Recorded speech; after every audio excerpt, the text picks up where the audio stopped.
Xin chào cả nhà nhé. Hôm nay lại lên cho mình các cái mẫu ví nam thắt lưng dép da nha. Rồi em lên cho mình một con thắt lưng da bò dập vân. Hàng này hàng cao cấp nha. Da nhập, da rất là xịn luôn. Con này chốt cho em mã là mã 12 mã 122. Mã 122 350, em có màu nâu với màu đen. Đó, bản này là bản 3.5 nha. Da bò hết nè. Chốt mã 122 cho em. Cái này da bò nhưng mà dập vân cá sấu. 122 350. Có màu nâu với màu đen nha. Màu này là màu đen. Màu này màu nâu. Nâu và đen. 122 nâu, 122 đen. Con này 121 bản 3.5. Da bò dập vân da rắn nè.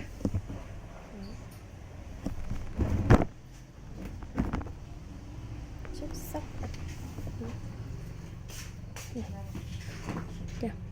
Màu nâu.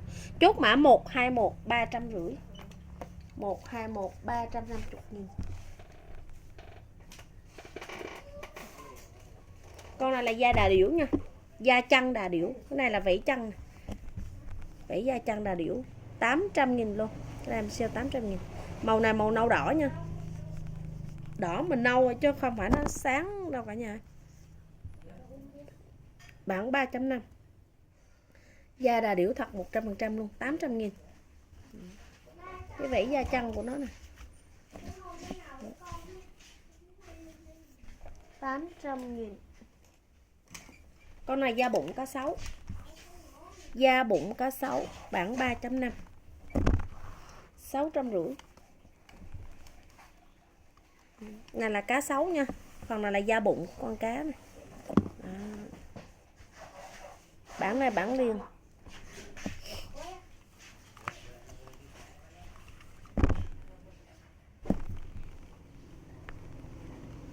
Da bụng cá sấu. Con này là cá sấu đang viền bản 3.5. Hàng này hàng đang viền nha. 750. Xuất sắc luôn.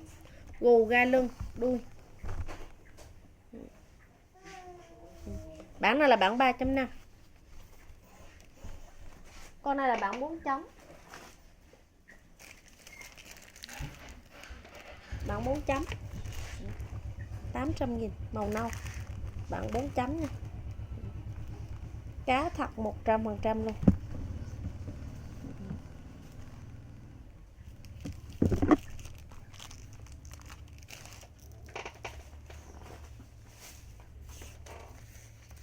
Con này chốt cho em mã là 127 nè. 300.000 sale 250 luôn. 280 nha. Con này 280. Chốt mã 127 nè. 127 280.000. Chốt mã 127 xuất sắc một da nè. Đây.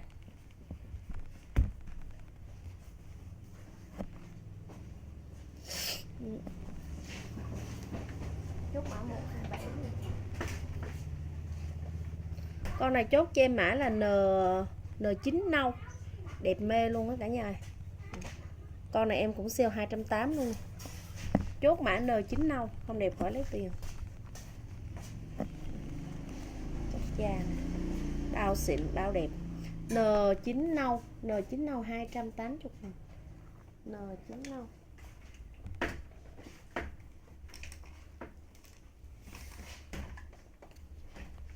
Con này 125. Chốt mã 125 cho em. 250 màu đen da bò dập vân đà điểu nha. Đó, mã 125. Ừ. 125 250.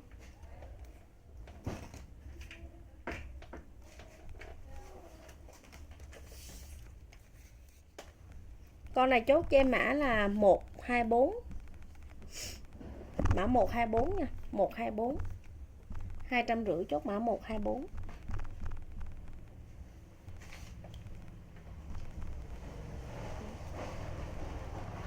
Này là dép da nha, dép da. Đế là đế kép. Xuất sắc luôn. Cái dòng đế kép mang nó rất là lâu mòn cả nhà ơi. Con này em đủ size từ 38 đến 42, 300.000. Chốt cho em mã D10 nha. Đẹp mê chưa? D10, 300.000, chốt mã D10.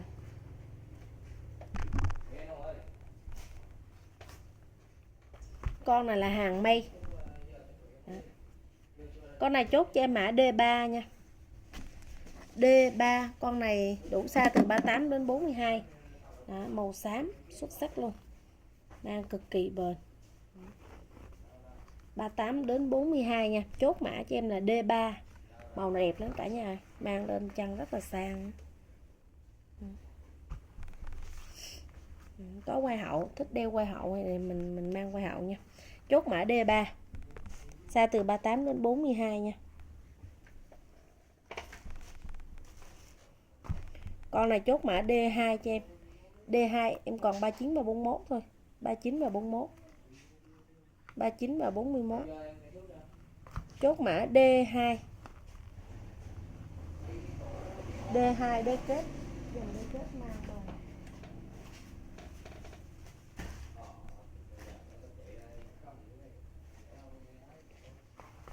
Con này chốt cho em mã D8. D8 size 38 40 41 42 nha. 38 40 41 42. Cái này em hết 39 rồi. Chốt cho em mã D8. D8 còn 38 40 41 và 42.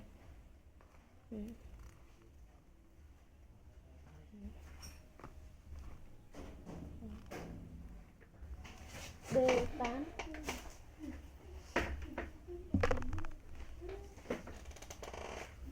Con này chốt cho em mã D5, màu nâu. Được mây đế toàn bộ luôn nha. Mang cực kỳ là bền. Cao su, một lớp cao su chống trơn trơn. Dòng này mang cực kỳ lau mòn và chắc nha. Chốt mã D5. D5 đủ size từ 38 đến 42.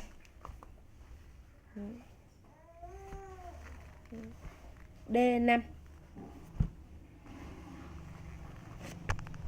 D5 300.000, chốt mã D5.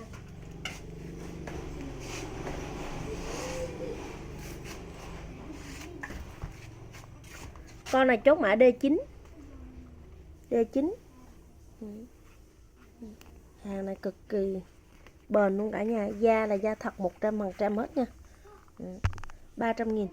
Chốt em mã là D9. Đẹp quá trời luôn. D9.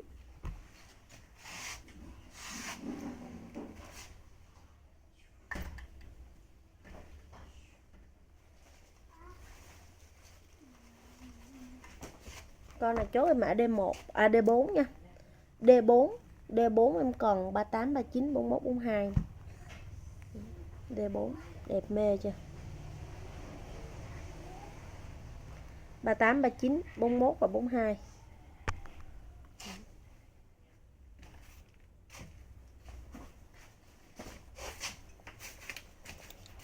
Con túi bao tử, con này chốt cho em mã là T2 nha. Màu nâu này còn cái thôi. T2 250. T2 250.000.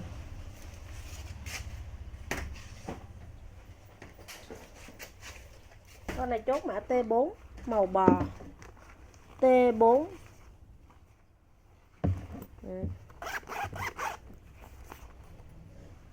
T4 250. T4.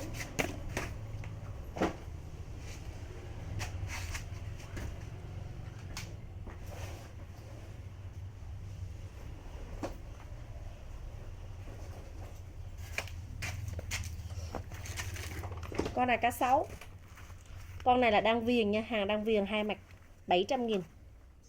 Đuôi này, ví đuôi hai mặt viền 700. Chốt mã ví đuôi cho em. Hoặc là da bụng nha. Da bụng cá. Hai mặt viền 700. Cá sấu nha. Con này một mặt 350. Bên này là da bò, bên này cá sấu 350. Ví da bò Naba, ví đứng chắc da này. Naba loại 1 220, chốt mã V47 nâu nha. V47 nâu 220.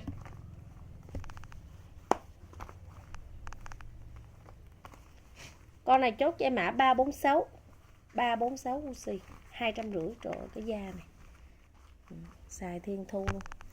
Chốt mã 346 nha. 346 250. Con này là ví nâu na 3 ngàn. V46. Con này là V46 da bò na 3 loại 1.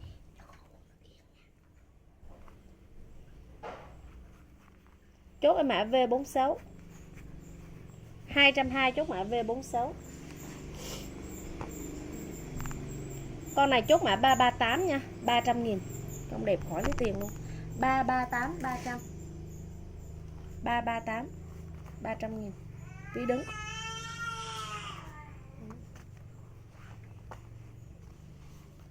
Con này là mã nhiêu quên rồi.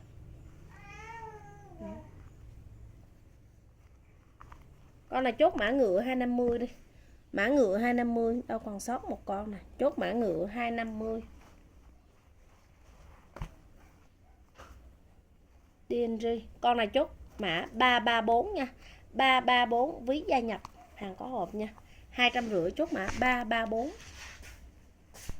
334 250. Con này chốt cho em mã là mã nhiêu đây? Mã 3. Con này chốt mã H đi. H250 nha. Ví gia nhập màu nâu nhìn chất da này. H250. H250. Xuất sắc luôn á cả nhà ơi.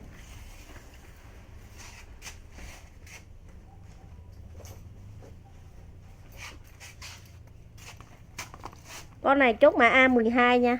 Bên trong khó đồng. Ví da sát.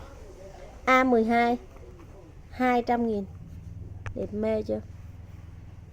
A12 200. Con này LV hàng full hộp nha. Da xước này.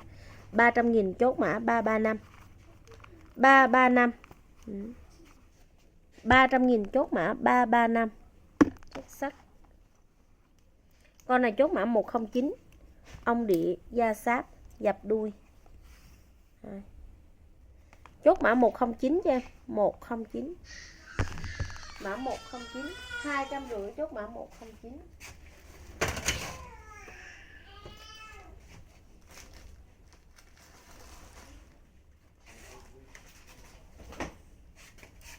Con này chốt mã 103.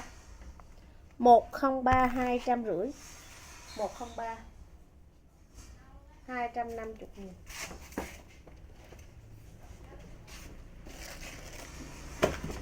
Rồi một con chippo màu vàng. Con này là ruột 208, vỏ 209 nha. Ruột là 208 mà vỏ là 209. Con này 450. Đâu sót ra tưởng hết rồi chứ. Hàng nào si nha. Âm hay bánh bén. Ruột 208 mà vỏ 209. Con này là 450. 450. Chốt cho em mã là mã vàng đi. Mã vàng 450. Vàng 450.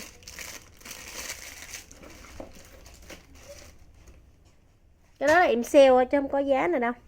Rồi con này 51997 nha. 51997. Đời La Mã này. Đời La Mã nha. 13 La Mã. Chốt cho em mã số 35. Mã số 35. Con này vỏ ruột trùng nhau nha. 51997 450. Chốt mã số 35. Mã số 35. Chốt cho em mã số 35. Lấy sao nó cứ bị mờ mờ hoài.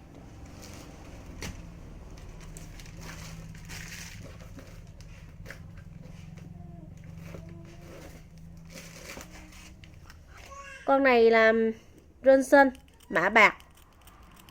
Johnson mã bạc. Cái này là bình chứa xanh nha. Bình chứa xanh mình xài tầm 4 đến 5 ngày đấy cả nhà. Con này mã bạc nè. Hàng mã bạc. Có bát ben chuẩn luôn. Bát ben. Bánh bén. Con này chốt cho em mã số 10. Mã số 10. Em xả cho mình là Con này em xả 1 triệu nha. Cái này là sale 1 triệu này. 1 triệu. Hàng này hàng mạ bạc, có bát ben đâu hết. Nó mạ bạc. Chốt cho em mã số 10 nha, mã số 10. Con này là đời 2016, vỏ ruột trùng nhau. 2016 nha. Chốt cho em mã số 40, sale 300.000. 300.000. 300.000 chốt cho em mã số 40, 300k.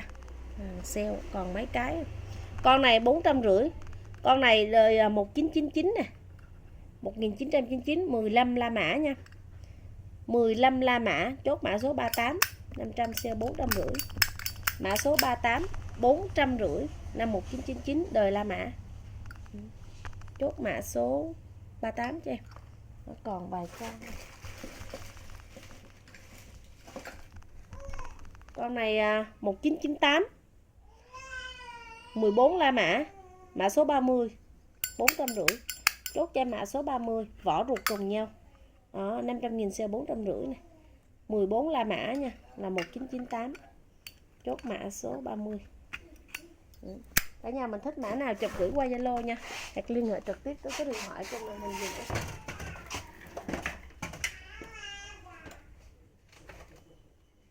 Em lên cho mình cái từ nước.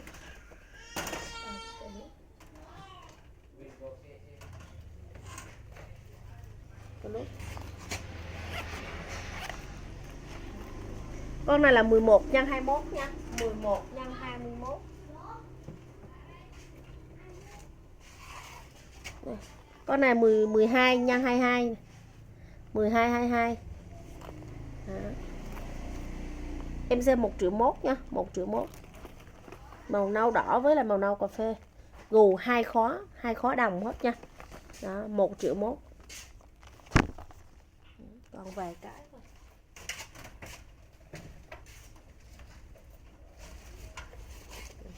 Con này là 1 triệu 7 nha. Bản này là kho số. Hàng này hàng kho số. Chiều dài của nó là 24 cm. 24 nha. 24 cm. 1 triệu 7.